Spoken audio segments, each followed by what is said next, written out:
The Bring a Trailer Podcast. Hello, everybody, and welcome back to the Bring a Trailer Podcast. Alex here, joined by Randy. How are you, Randy? Hey, I'm doing great. Today, we are very excited to be joined by Colin Comer. He's kind of an everything in the classic car world guy. He's a restorer, he's an appraiser, he's a buyer, he's a seller on Bring a Trailer, a journalist, an author of books, a pilot. That's not really the car world stuff. But anyway, we're excited to have you, Colin. How are you doing today? I'm great. Excited to be here. Thank you so much, man. We really appreciate it. I know Randy may have some burning questions. Both of us have a hunger to buy a Mustang, maybe a Shelby. So maybe you can walk us through that. But thought we'd go through your career first, if that's okay. So were Shelbys and Mustangs always the dream for you, or were there other cars competing for your attention? How did you get into this world? Well, the Shelbys, I grew up in Milwaukee, Wisconsin. So it's not like we had, an overwhelming supply of Cobras and GT350s because of the climate and the frugal nature of the people that live here. But, I worked in a garage and we had muscle cars roll in once in a while. And I always thought they were cool, but they were a little bit ponderous. And, the more I studied, the more I read about stuff and dug into history, I here's a car. It's kind of like a muscle car, but it won, B Production National Championship. So, and then you get into the history of Carroll Shelby and winning Le Mans, and even before it was a movie, it was a great story. So always an aspirational car, but I never thought I would be able to have one. Not only did I not think I could find one, but I thought pretty certain I could never afford one. So I don't know what happened, but here we are. A couple good things happened. You were a teenager when you were working on these cars, right? And you were a wrench to start with, isn't that right? I was. I bought my first car when I was 12 with paper out, snow shoveling money and stuff like that. And that happened to be a Mustang. That was a 68 Mustang convertible that was, bashed up. And I tried to hide it around the corner from my parents' house. And my mom kind of put two and two together and told me I need to get rid of that thing before my dad found out. So I did. And then I had a little bit of money and my dad helped me buy a British car when I was 13 because he really thought he wanted a British car. So that's how that worked. But yeah, I worked in a garage. I worked in the local service station. I was their paper boy. And I kept going in there delivering their paper every day, and I wouldn't leave. I'd hang out and watch them do body work and talk to the mechanics and talk to the guy who owned the garage. And one day he said, hey, he goes, you're here all the time. Do you want a job? And I said, I do. And I went outside and I threw all my newspapers into the dumpster, and I was done being a paper boy, and I was working at the Downer Avenue garage in Milwaukee, Wisconsin. Never looked back, huh? A few times. I looked back a few times. Awesome, man. What was the British car? MGB GT. Oh, I like those. My dad bought one of those new. I totally love those. Those are in our family. Those are super cool. What was it? Was it a beater or was it actually pretty nice? Well, it taught me exactly how not to buy a car. I love these. These are new. Same. Mustang convertible and then a BGT and then onward and upward. I was going to ask when the first Shelby was, but maybe the better question is what else is in between the MGB and the first Shelby? Colin, you were telling us about a couple of the interim cars between MGB GT and the first couple of Shelbys. Tell us about that Alpha. It was a 69. What was the year? It was a 69 1750 Euro car. It was like a jade green, super cool car. Had tobacco interior with the buttress seats and Weber's Euro airbox, the whole deal. Had some old basket weave mags on it because it was the 80s. At the time, you're a kid, you don't know, but it was a really cool car and I didn't know that because I just saw it on the side of the road for sale and, talked to the guy, asked him if I could take it for a test drive, because he said he wanted $2,500 and in my world that seemed like it was possible, even though it wasn't. So he's like, I'll take you for a ride. And we get in this car and he goes blasting through this 35-mile-an-hour residential area of town at like 90. And I'm thinking, this guy is nuts. He's going to kill me. And we're piling up to a stoplight. I'm like, it's a red light. I'm like, he's not going to stop. And he nails the brakes and the thing like plants you into the seat belts. And I thought, what the heck? And he's like, 4-wheel disc brakes. So it's like, this thing was no MGB GT. So I had to have it. And I went home, couldn't figure out how I was going to make the swing because I had to sell my car first. So in passing, I just told my dad, like, I took a test ride in this car and got to figure it out. I even had the guy on the test drive. Now I remember, I had the guy drive it to my mom's office and parked outside of the window of her office. And I walked inside and said, Mom, can you loan me some money so I can buy this car? And she goes, no, you don't need a car. You have a car. So that was that. So somehow it came around that my dad caught wind of it. I told him whatever. And without my knowledge, he went and bought it from the guy. and came to me and said, all right, I bought the car. It's my car. If you want to buy it from me, sell your car, bring me the money, and buy it from me. So that's what I did. And it was an awesome car. I mean, that thing was great. In the 6 or 8 weeks that I owned it, it was wonderful. Camping trips. And I mean, that thing just seemed like 20,000 RPM, but it was probably more like 6,500. But, proper Euro car was just awesome. So that was the first real sports car that I feel like I had. And how old were you for that? You were driving it around, so you were 16 plus, but what were you, 16, 17? I was 16. Because I'm a December kid, so I got my license a little early versus other kids that were in school with me. So I was like the first kid in class to get a driver's license. I was a sophomore in high school, bought this car right before summer vacation and had some new wheels. I was on summer vacation and I was going to get some summer jobs, so you have to get a work permit. So I went to my high school to pick up a work permit. I was driving back through Milwaukee to go down to apply for a job and started hustling through some stoplights, and they're slowly going green, yellow, yellow. I know what the next color is. So I come up on one and I'm like, my luck's out. I got to stop for this one. And I nail the brakes and there's nothing there. The pedal just goes right to the floor. So I look, and of course, here from the red light to my right is a unmarked squad car going back to the Milwaukee Police Department, which is like 2 blocks away for a shift change. Apparently he was late. So he sees me, I see him. I go to the right trying to throw it around the back of his car, and he goes to the left thinking he was going to avoid me, and we end up going head on into each other. It was really awesome. So, yeah, it was pretty good because it shoved the engine and transmission of my car into the passenger seat and kind of messed up his Dodge Diplomat. Oh, and parts of his car went through the plate glass window of the Greyhound bus station we were in front of. It was not the prettiest scene ever, especially when he told me to come over and take off his gun belt, and I'm taking off his gun belt and like 15 other cop cars show up because it's right next to the police station. And these cops all come over and they all start freaking out because there's some 16-year-old kid taking a gun off of an officer. So, hey man, he told me to. So that was the end of that GTV. Long story short. Well, what's next? What replaces it? That's a sad fate for such a wonderful car. I'm glad you're okay. I mean, engines in the passenger seat. I don't ever want to get in an accident in an old Alpha, but it sounds like you did fine and walked away. Yeah, it turned out it was a pretty rusty car underneath the shiny paint, so it kind of folded pretty quickly. Yeah, so, I had it hauled to the body shop that I worked at and fought with the insurance for a while. They were going to fix it, not fix it, not fix it. In the end, they ended up totaling it, and I bought it back for salvage because I wanted the Weber carbs, cool seats, and whatever else was left of it. And I went to the local Alpha dealer when we still had such a thing with my insurance check. And I bought a 72 GTV that was just traded in on a GTV 6. And I still have that car today. I knew you had one of these long term. I thought you were going to tell me that the crashed cop car was the one you kept, but you did flat one, and then you kept a different one. No, that the one that was crashed was comprehensively destroyed. Even today, you wouldn't restore it. If it was a 250 GTO, they wouldn't have restored it. That thing was a goner. Okay. Yeah, I knew you had super long-term ownership, and then I thought this story may slip and slide into a GTV6 Callaway story eventually. I know you're passionate about that model as well. But anyway, we can string together the resume on cars here as long as you want, Alex. I'm just trying to steer us to the first Shelby because that's what I'm curious about. I mean, Randy's talking about you're a young guy owning Shelbys. I'm curious how that happens. Well, it took a long time to get a Shelby, or at least it felt like a really long time, because I worked my way through Alphas and other kind of stuff and restoring cars for people. And it was a while before, I took a swing at a couple of GT350s because they seemed like maybe I can make it happen. But I mean, you're talking to a guy who went and bought a new 5-liter Mustang and made 3 payments and decided I had to get off that ride. So, I mean, it wasn't like I was flush. I was just trying to do what I could do. So my first GT350, my first Shelby was, early 2000s. So it was kind of I'm not really responsible with money, or at least I've been told. Anytime I had enough money to buy a Shelby, probably I went and spent it on race cars or buying a paint booth or something that wasn't as much fun in the end. So I bought a GT350 from an estate sale eventually, and that kind of started that part of my adventure. And you said you had been chasing Shelbys before that, so there was interest in buying one before. I mean, I think of you as Mr. Shelby, but I'm not sure if that car kind of ignited it or increased the love for the Shelbys, or whether that was always kind of the direction you were headed.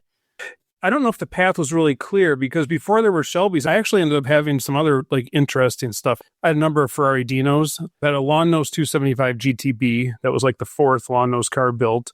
This is how long ago that was. I bought it at an RM auction at Meadowbrook. And I drove there from Milwaukee with a buddy of mine. And I went there to buy a Lusso. It was another estate sale. They were selling, some moldy old Ferraris from an estate, kind of like they did in Monterey last year, but these were, even worse.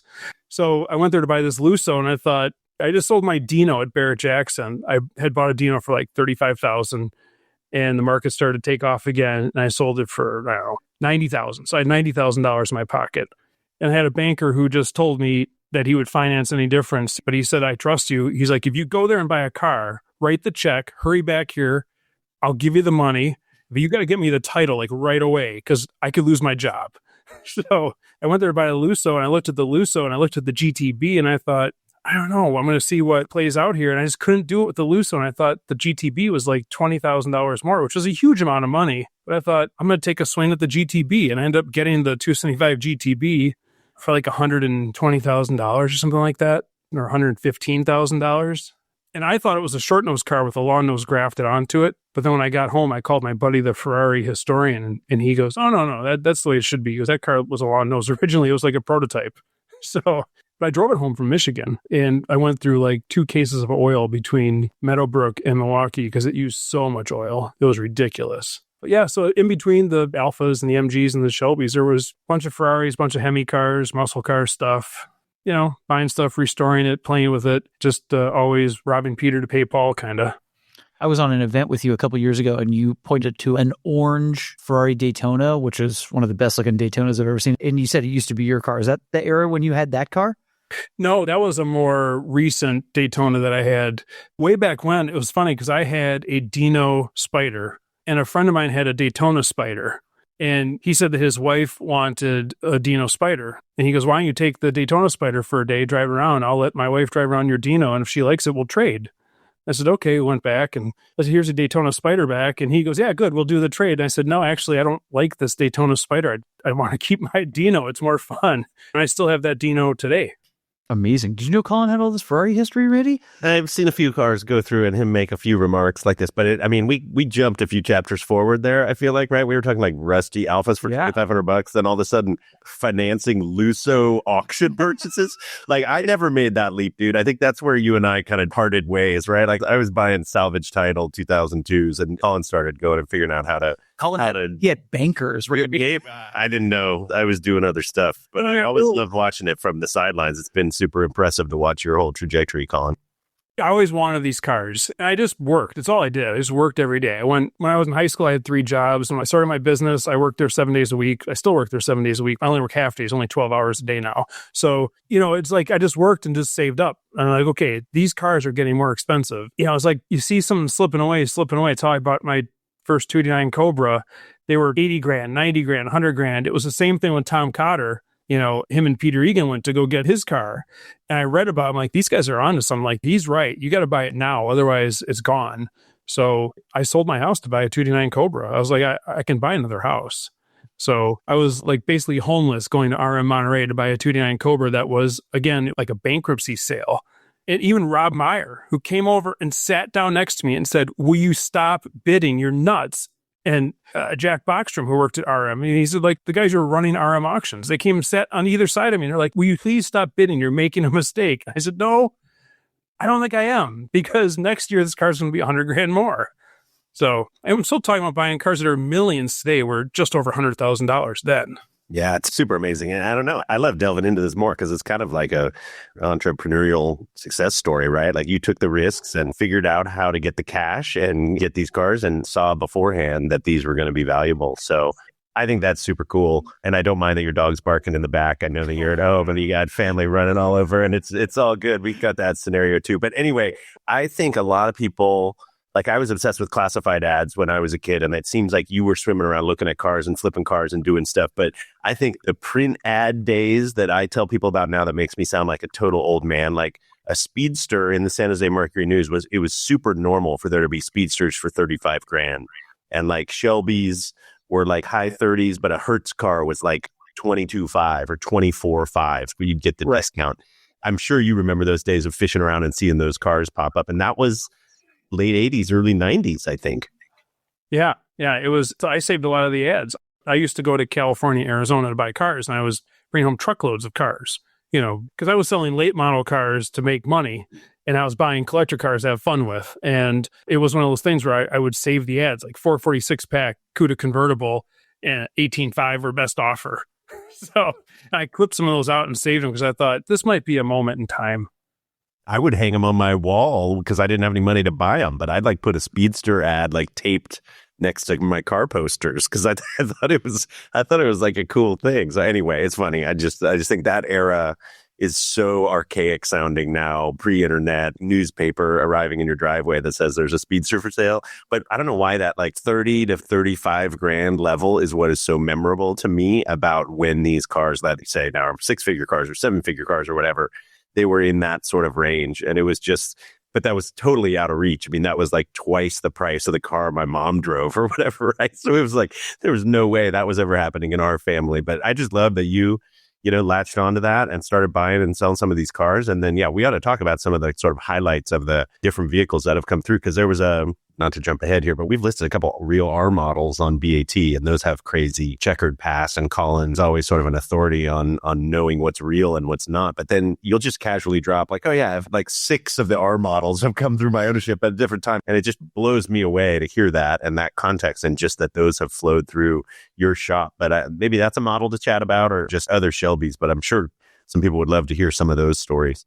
Yeah, well, I've always been kind of a historian, I guess. I researched the cars and figured out in 1983 or 84, my dad gave me this big book of collector cars. I think it's called the Collector Car Almanac or something like that. And it had all the cool cars in there, pretty much every car that was worthwhile. And it had like value today, value in 5 years, value in 10 years or 15 years, wherever it was. And I went through there and circled a bunch of cars. In 1984, like these are the cars I need to buy because their 5-year prediction is pretty good. Like if I could buy them now or in 5 years, then the 15-year projection still look pretty good. I have it on my bookshelf still today, and I look at it every once in a while just for a laugh. But it's 65 GT350, 427 Cobras. And it was funny, like they give you the pros and cons. Randy, you like this? I circled all the Chrysler letter cars, and the highs were great performance, stunning looks. The lows are, it's a Chrysler, they rust out. Yeah. It's like they give you pros and cons, like on a Ferrari 250 short wheelbase, like cons where parts can be expensive, stuff like that. And this was at the time where a friend of our family, and again, I make that sound like we grew up wealthy and had a bunch of rich friends. We didn't. But we had a friend who was really kind of early into the Ferrari thing, 2 friends actually. And one of them had a 250 GTO when I was, 13, 14, 16 years old, somewhere in there. And he kept saying, this is going to be the first $1 million car. And like, yeah, no car's ever going to sell for $1 million. And we're like driving the thing to the store. It's like, okay, $1 million, no way. And his buddy, another friend, he had a 250 TDF. And these were just running around, just driving his cars. And, those days are unfortunately gone because a lot of people won't experience what we experienced just using the car as a car.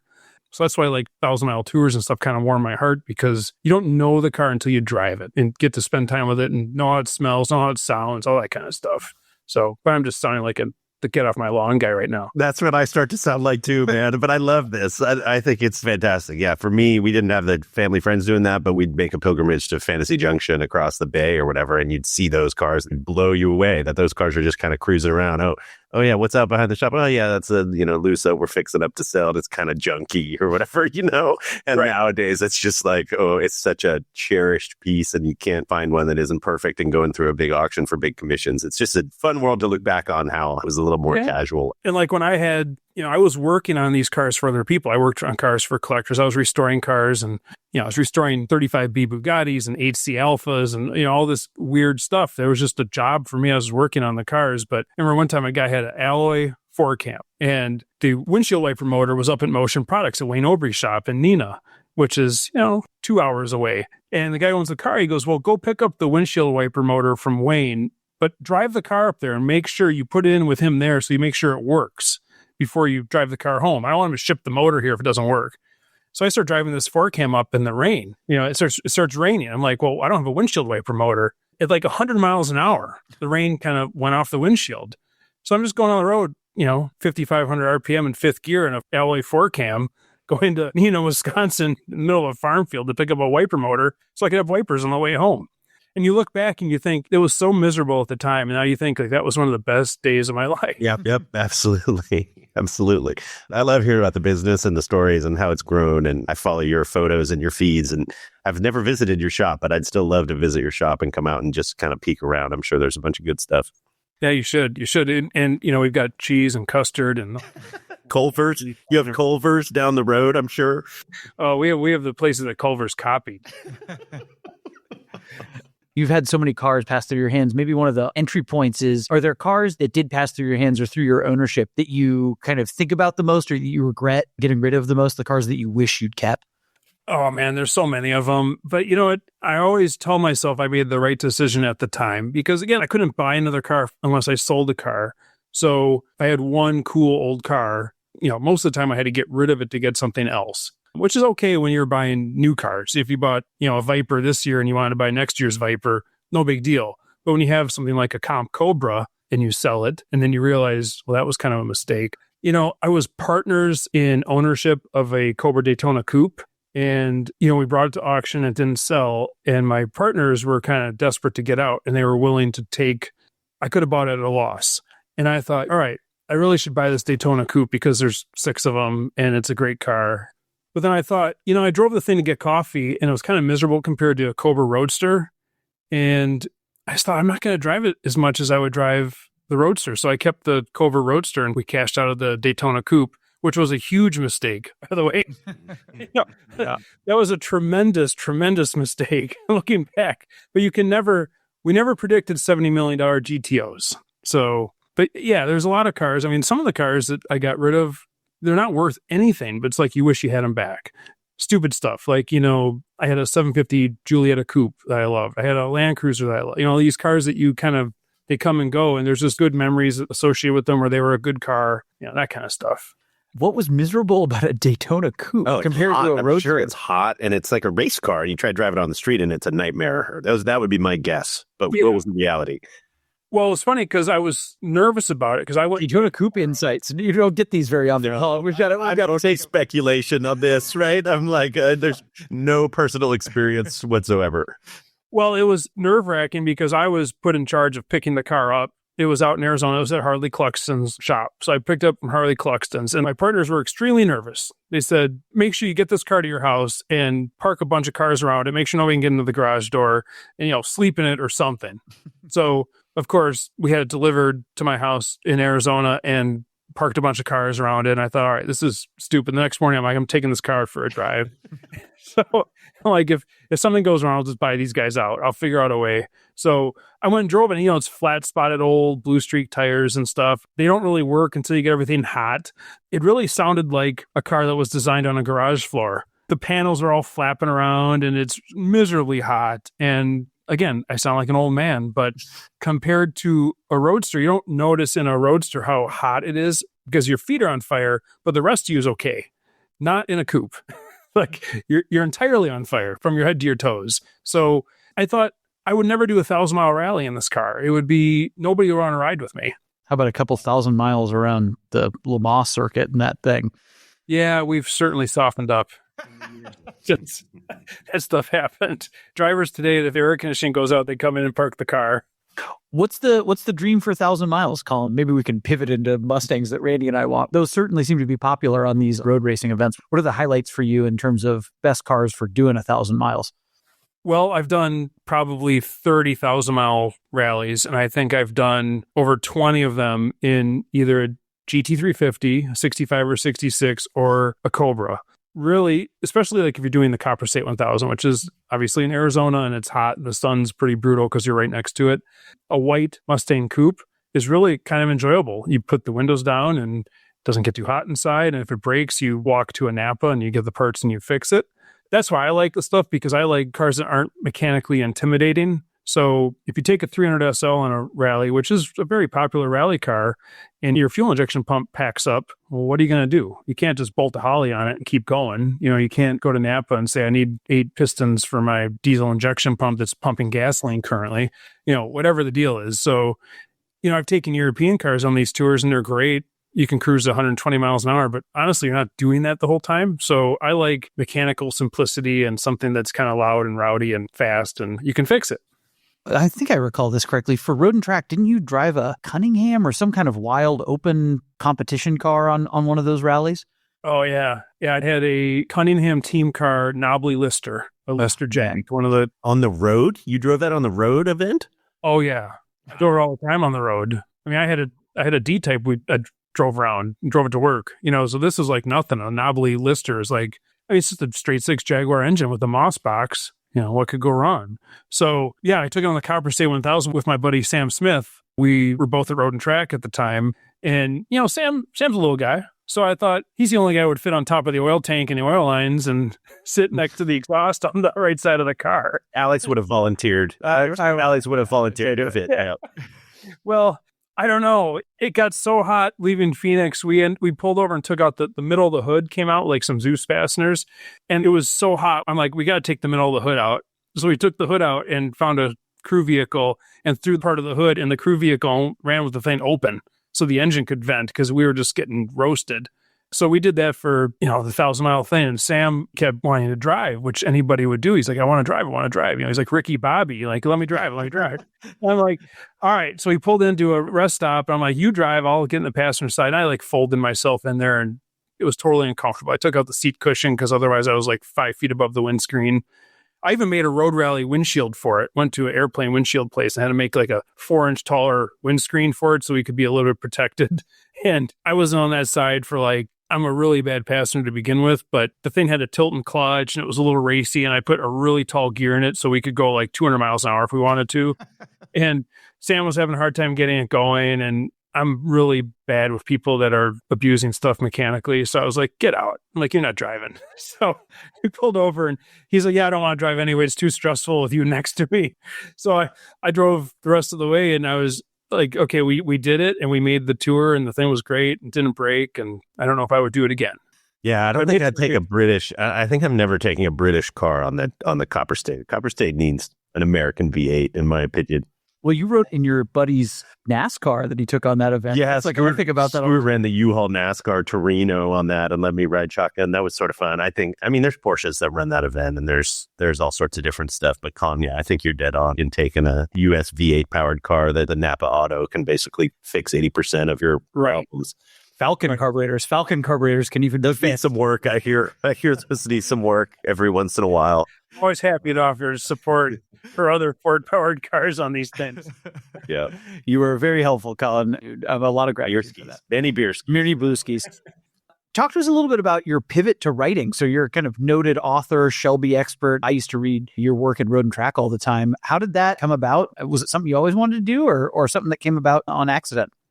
No, I never wanted to write. I actually almost flunked out of high school because of English.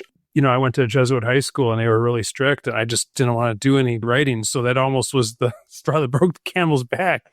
But speaking of like the Copper State and Cobras, I was on the Copper State one year in a 289 Cobra and was going way too fast, like 140 miles an hour. And a cop that wasn't along with us for the Copper State was not impressed with my speed. So I got like a tremendous ticket.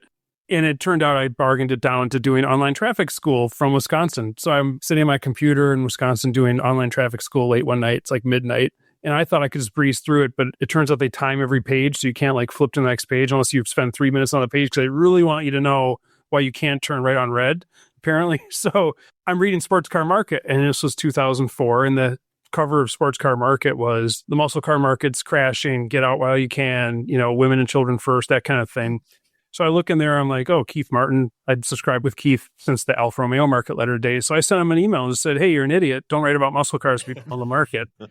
And he emails me back and he goes, well, tell me what we're doing wrong. I said, well, you got everything wrong. I said, you don't know anything. I said, you're picking all the wrong cars. You're telling me that a LS6 Chevelle is not worth any money because somebody couldn't sell an engine swapped 300 horsepower Chevelle.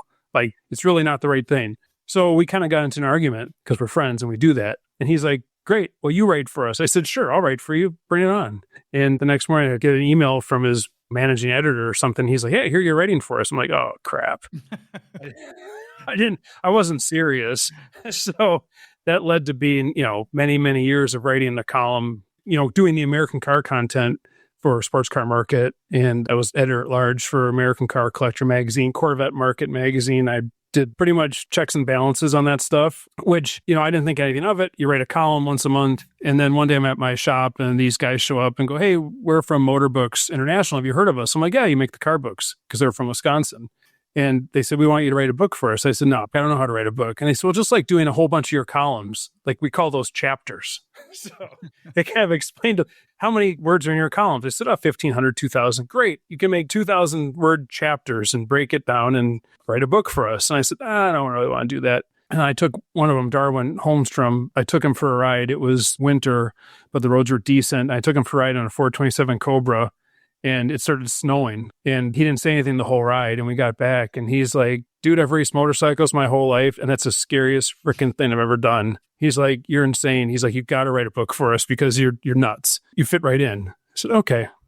So I wrote a book and I thought that was it. I'm done with that. And then they came knocking again for another book and another book, and another book. And now it's like 8 books.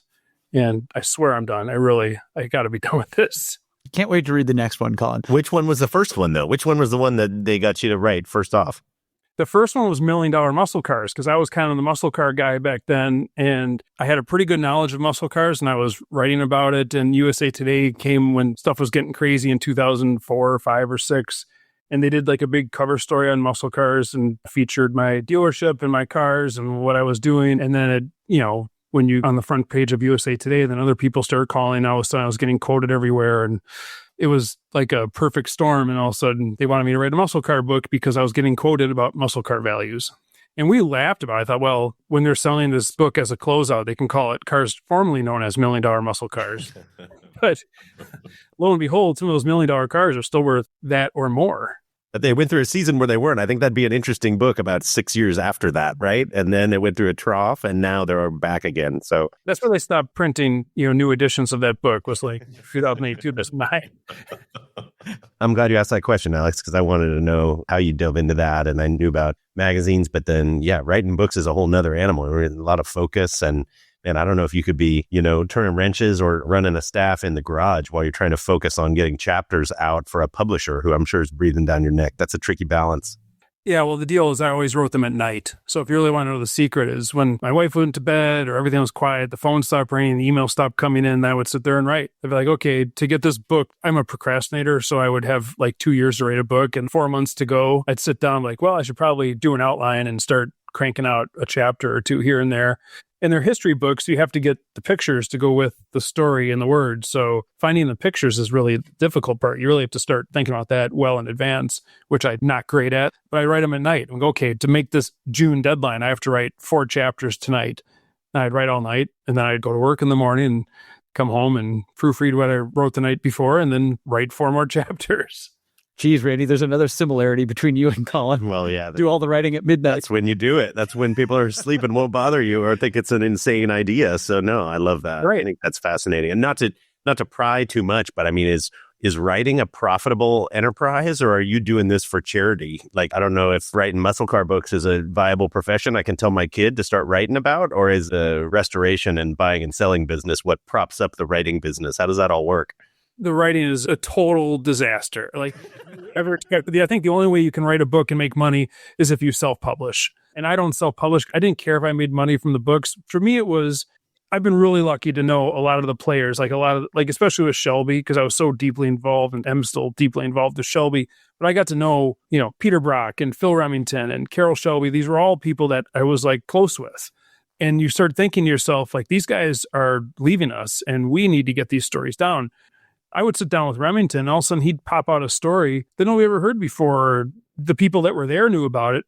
But like when Chuck Cantwell starts telling about the day him and Ken Miles crashed Shelby's plane flying out to the desert to test race cars, like, have you told anybody this? Well, I don't think maybe Ken knew about it, but because he was there, So I thought it was a duty to start writing this stuff down and getting the stories down and finding the old pictures and kind of documenting it, because I want these cars to live on. I want the stories to live on. I want my kids to know about this stuff. I want their kids to know about this stuff. So I kind of saw it as, if I can cover my cost, because you pay people for pictures, and if I can just cover that, then I'll be okay. And plus go back to my Jesuit high school and show them I'm in the library. That's right. Yeah, do a burnout in a 427 Cobra totally, in the parking lot and say, look, I'm a writer. Yeah. It's the best. Please amend my grays. Yeah. It's so interesting you mentioned getting all these folks and their words and stories down. A couple of weeks ago, I interviewed AJ Bain, author of Go Like Hell, the Ford versus Ferrari Le Mans story, for this podcast, and he said something very similar. He wrote or was doing the research for that book in the mid-aughts, and so got to talk to a lot of these people and record their stories before we lost them. And it's not entirely unlike you getting out ahead of the values of some of these cars, right? Like you don't know when these people are going to be gone, and so getting them down on paper or on recordings is super important work.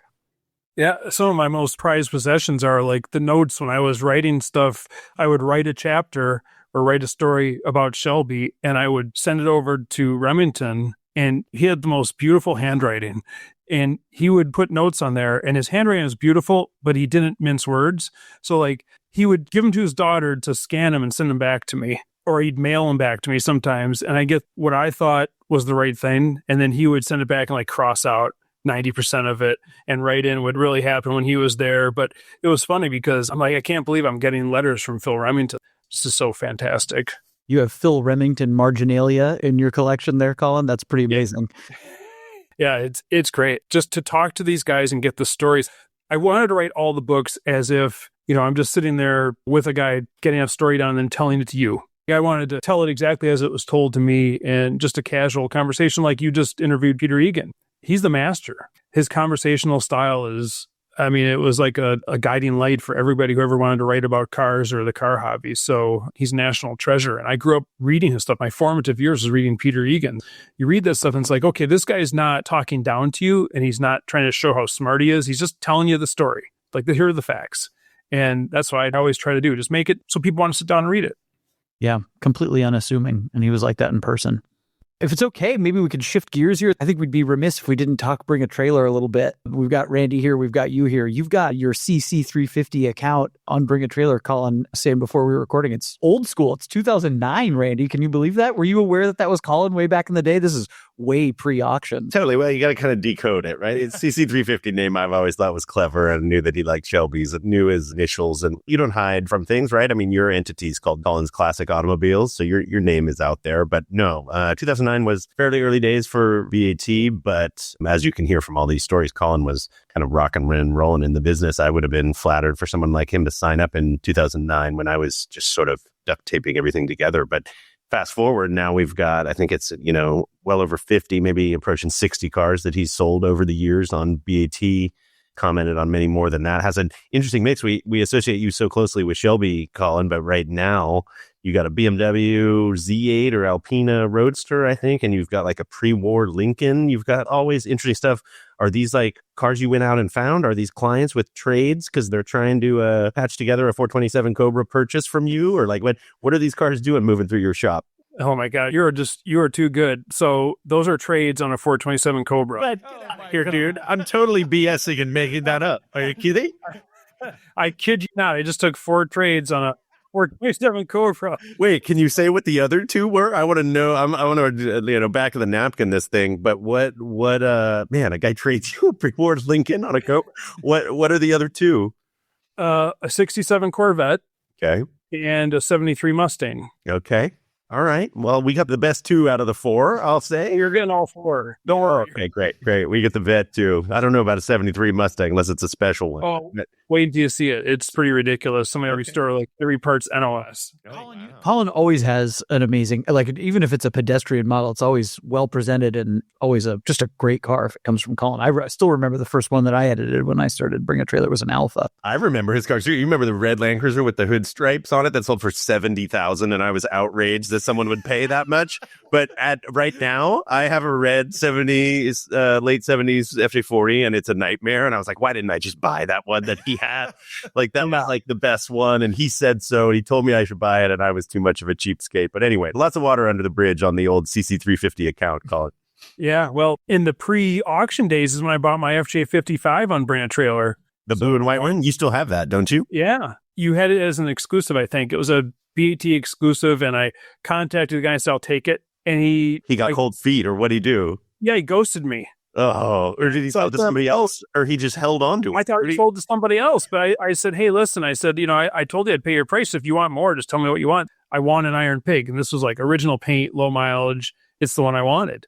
And finally he gets a hold of me. He goes, I just decided to keep it. He goes, but I'll give you my word. I'll let you know when I decide to sell it. And I thought, yeah, everybody says that. And like 3 or 4 years later, he gets a hold of me and goes, are you still interested in my FJ55? I'm like, who's this? Wow. He goes, you contacted me on Brandon Trailer and I told you I'd let you know. And I said, okay, what do you want for it? He goes, well, I'll sell it to you for what I was going to sell it to you back then. I just didn't want to sell it. I said, well, it's worth more. And he said, no, you agreed to a price and I'm the one that backed out of the deal. I'll take that money for it. And I couldn't believe it. Well done. And you flatter us hugely when you say, I contacted him via Bring a Trailer, because that was me with Those are cowboy days. No. But that was like a Gmail inbox with me pressing forward manually. Like I would wake up and forward all the interest to the seller that we got the previous day, because we wouldn't publish, obviously, the seller's email address. Otherwise, like it would be a total circus. So I was like the manual forwarder of contact on BAT. That's awesome. It's how it all started, Colin. That's how you build an empire. Well, I remember when I would give you a car as an exclusive and you would load it up and put it on the site as a BAT exclusive. And I could tell right away, like I forget what it was when it went live on the site. Like if I didn't get 20 emails in the first hour, I wasn't selling the car. Yeah, well, we would make you pick a price, right? We wouldn't let things be POA, and it wasn't obviously an auction, so we would somehow land on a price, and that was the whole magic. We would either miss low and it'd be a flood, or we'd miss high and it'd be crickets, and we'd be like, oh no, we were guessing. Every day we were guessing prices, which is fascinating. It was fun. I mean, and you talk about how many cars I've sold since you went to the auction platform. I bought and sold a lot of cars through your site before it was an auction platform, including one from your dad. Yeah, that's right. That's right.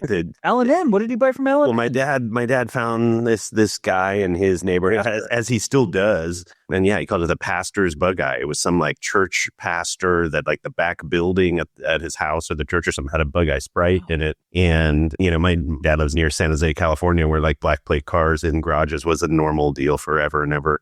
And he just pulled a Mercedes out like that a couple of years ago that he drives now. So anyway, that's always been his thing. And somehow we listed on the site or I forget how it went, but interestingly, yet another model in your repertoire, Colin, like you've raced, I think your wife has raced. You've had a bunch of bug eyes in your past as well, haven't you? Yeah. Well, that's a Peter Egan problem. So Egan did a thing at Road America. We have a vintage race in September and he was the guest speaker. You know, I sponsored this vintage race and we always get a guest speaker. We're like, oh, let's get Peter Egan. You know, people love listening to Peter talk. And so he comes there and he gives this great speech about how he raced at Road America and basically spent an hour talking about how bug eye Sprites are the best race car ever. Because he talked about how horrible they were, but then he kind of made it sound like you couldn't live without one. And, you know, my wife looks at me and she goes, I want a bug eye Sprite race car. I was like, damn it, this plan backfired. I thought everybody hear about the 3 main bearings and want to be out of it. So I went and bought her a Bug Eye Sprite race car, you know, as a surprise and gave it to her and gave her a Bondurant school and all that stuff to get her up to speed. And then she started racing it. And I thought, well, it looks like she's having a lot of fun. So I went and bought a Bug Eye Sprite race car for myself so we could go race together, which for anybody listening, it's not a good idea. If your wife's racing a car, don't race a similar car in the same group, you know.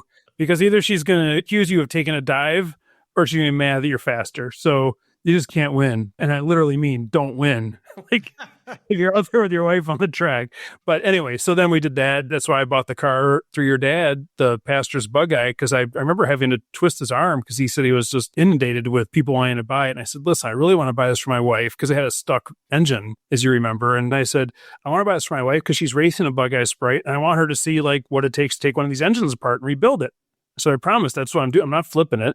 So that's why we did the success story, the BAT success story, showing Kane and my wife how to take the cylinder head off and lap the valves and free a stuck piston and balance carburetors and all that stuff. And, you know, kind of learn how these things work. So yeah, we somehow got involved with these bug eye Sprites out. It's insanity. They're total opposite of a Cobra, but they're fun. And that was a good one. And yeah, you talk about how it used to work. I mean, when I was forwarding all those emails, the seller had a lot of power back then, right? Because I would forward, and in that case, my dad, but every seller, like, okay, you got 25 emails inbound, and they're all sort of pleading their case of why they should get the car, right? And so it didn't become a bidding war necessarily, but it became like, who's the most... Like the American Idol. Like, who's the most compelling? And Colin's sitting, you can hear it. Like, he's like pleading his case, like, please sell this car to me. You get your Culver's gift cards. So yeah, I mean, you got to sweeten the deal a little bit, you know, whatever it is, and people would figure that out. Cow and Next time it's got to be the place that Culver's copied. That's the way you get the next one, Colin. Right.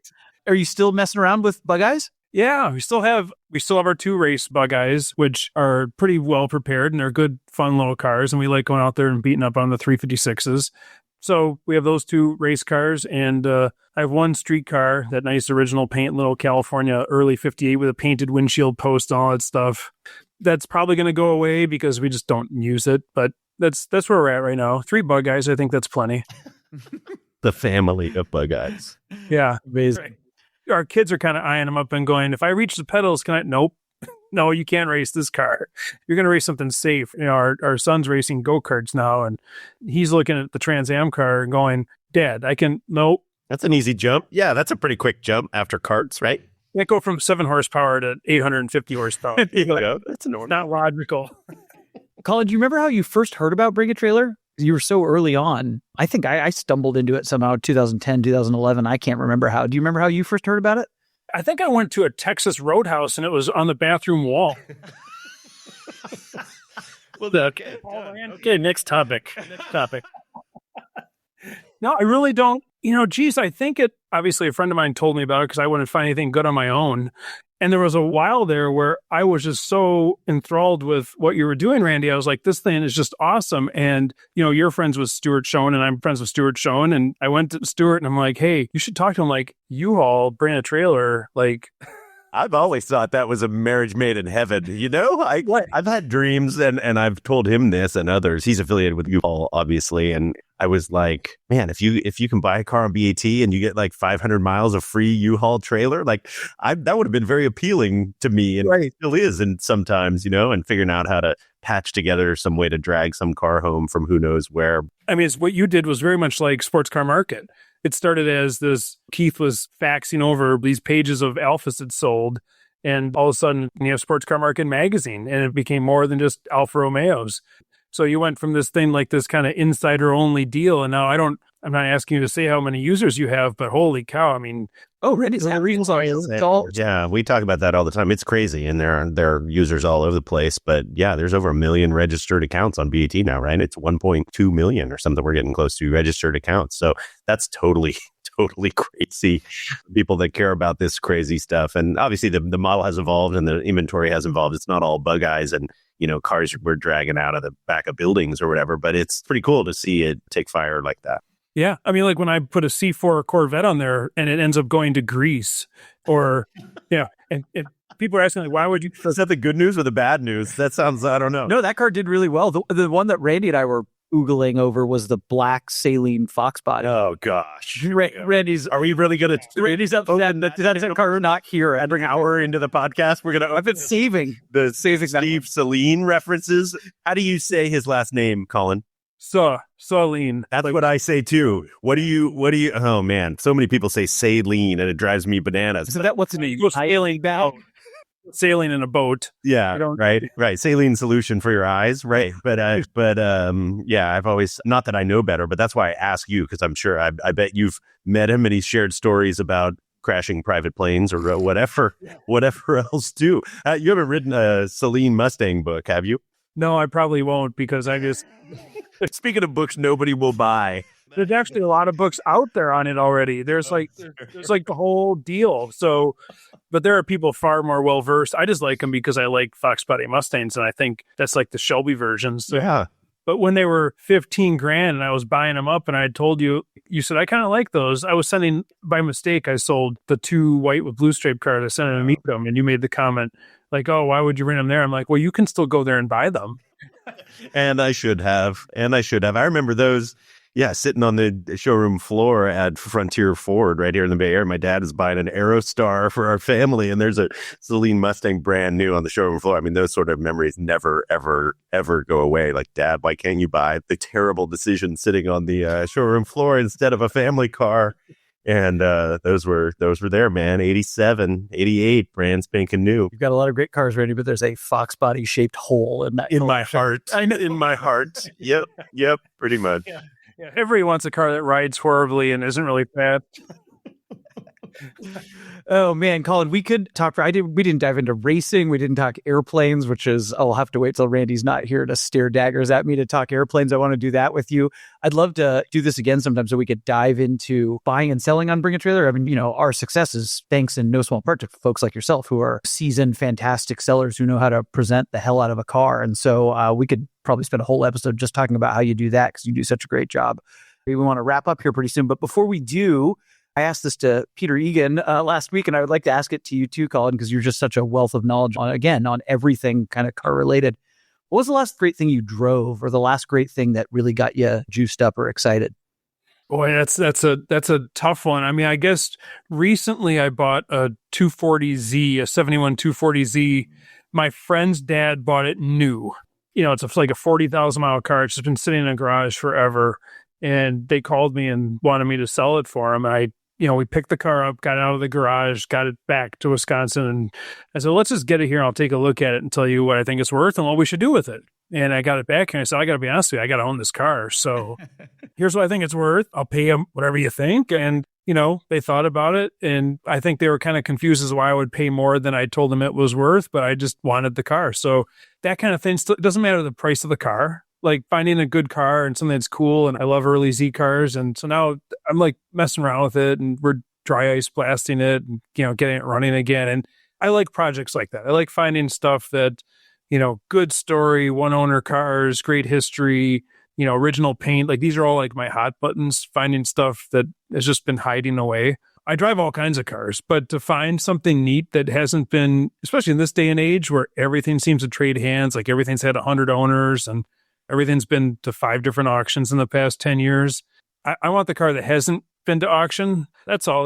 That's what really kind of trips my trigger is having something pop up where you're like, oh man, I can't wait to get that car home and see what it's all about. Well, that's why we're always so excited to see whatever you bring a trailer next, Colin. Well, thanks so much for doing this. Any parting shots, Randy? No, I'm just super psyched that we got to chat. You definitely left a lot on the table. We'll have to do this again. Well, we could, as you could tell, we could share stories and talk to Colin for a super long time. Thanks for your time, Colin. We really appreciate you joining us. Thanks, everyone, for joining us. As always, please let us know if you have any feedback or suggestions. Podcast@bringatrailer.com. Thank you so much, and we'll see you next time.